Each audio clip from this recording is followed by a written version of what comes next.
Hello everyone, and welcome back to the Highly Sensitive Healer YouTube channel. My name is Brian. My hope for this channel is to help heal one another and grow as we look onward to healthier and happier lives. With that being said, if you haven't done so already, please subscribe to the channel. I will put a link in all of my videos, including this one, that will allow you to click the link and subscribe right away to the channel. So please see that in the description below and all descriptions of my videos. Today I wanted to talk about self-worth and what I deem not to be self-worth that a lot of other people in modern day society do consider as self-worth, and kind of give you my ideas, or my one specific idea towards the end of the video, of how I do define my self-worth and how maybe you could consider defining your own self-worth. But first, let's start with things that I don't believe defines our self-worth. Our achievements in life, they don't define our self-worth. And when I am talking about self-worth, it's that feeling of not being enough. Keep that in mind as this video goes on. The other one is income, how much money you make, and what job you have. This just doesn't, it's never mattered to me. I thought it did, but it doesn't. And I'm sure if you're still watching this now, you'll start to maybe believe that it doesn't mean much to you either. I mean, you have to have income, you have to have a job, but it doesn't define who you are and your worthiness as a person, as a human being.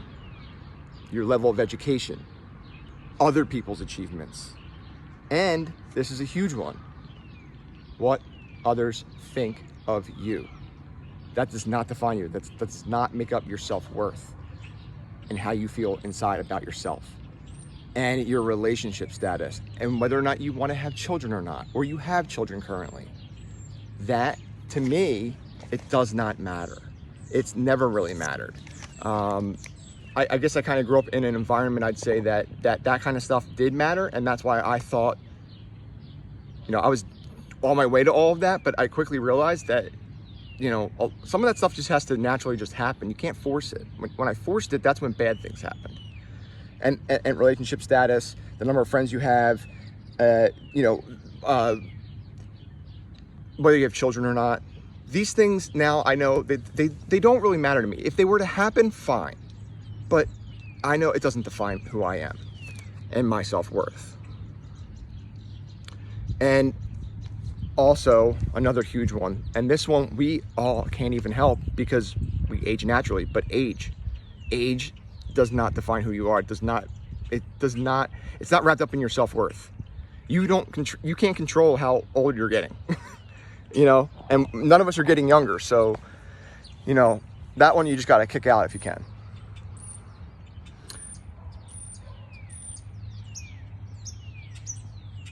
Again, if you haven't already, please subscribe to the channel. Like I said, link is in the description below if you're liking these videos and they're helping you and supporting you. Also, turn on all notification bells. I'm trying to get all this stuff in, guys. I'm so sorry I have to do that, but I do. I'm trying to grow the channel, and it's just part of it.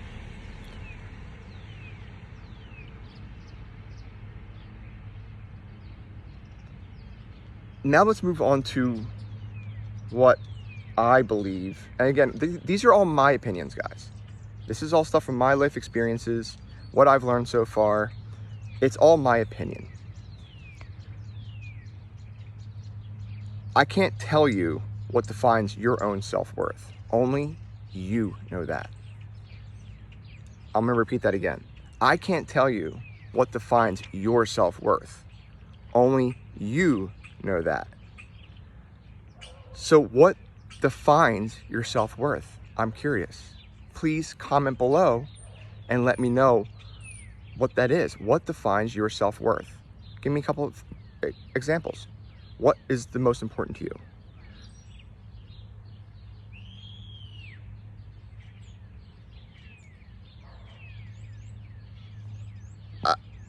I want to bring up the whole core beliefs and values thing again. And I'm sorry to do it again, but it's just so important, guys.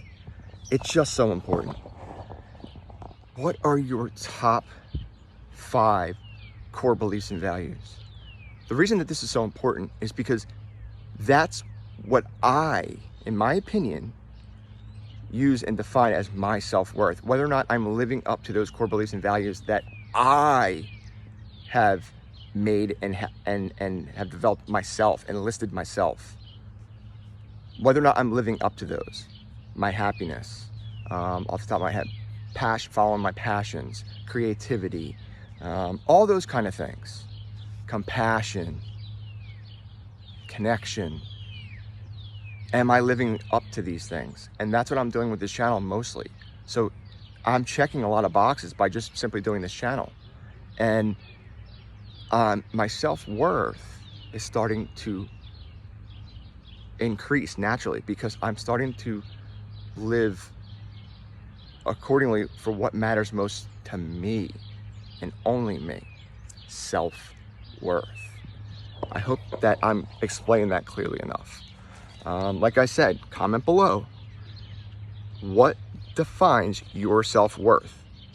AKA, pretty much, what are your core beliefs and values? And are you living up to those core beliefs and values? And if you're not living up to those core beliefs and values and living accordingly to them, what do you need in order to begin living up to those core beliefs and values? And, you know, following your passions and your purpose and all that stuff. What do you need in order to do that? Ask yourself that question. Comment below if you want to go ahead and answer it. I'm very curious to know. Things to remember from this video. Our self-worth is only defined by what's important in life to us. So get in touch with your most important beliefs and values. That is key. It's at least a starting point, and it's at least a direction to head, at the very, very least. I hope that this video has given you some value and some things to think about, at least. And I can't say it enough, guys. I'm encouraging you. Please comment below and answer the questions that I pose for you in this video. I would love to hear from you. I respond back to all comments. You can also look me up on Instagram, Highly Sensitive Healer. And like I said, mentioning it again, please subscribe to the channel, turn on all notification bells, like this video, because it helps to spread this channel and I can connect and we can connect with more people. And start enjoying your life. Start following your dreams and your aspirations and your happiness. Find what it is. Let's do it together. I'm going to leave you guys with what I always leave you with. And that is, of course, to be kind to others. But most of all, be kind to yourselves. It's known as self-compassion. Take care, everybody.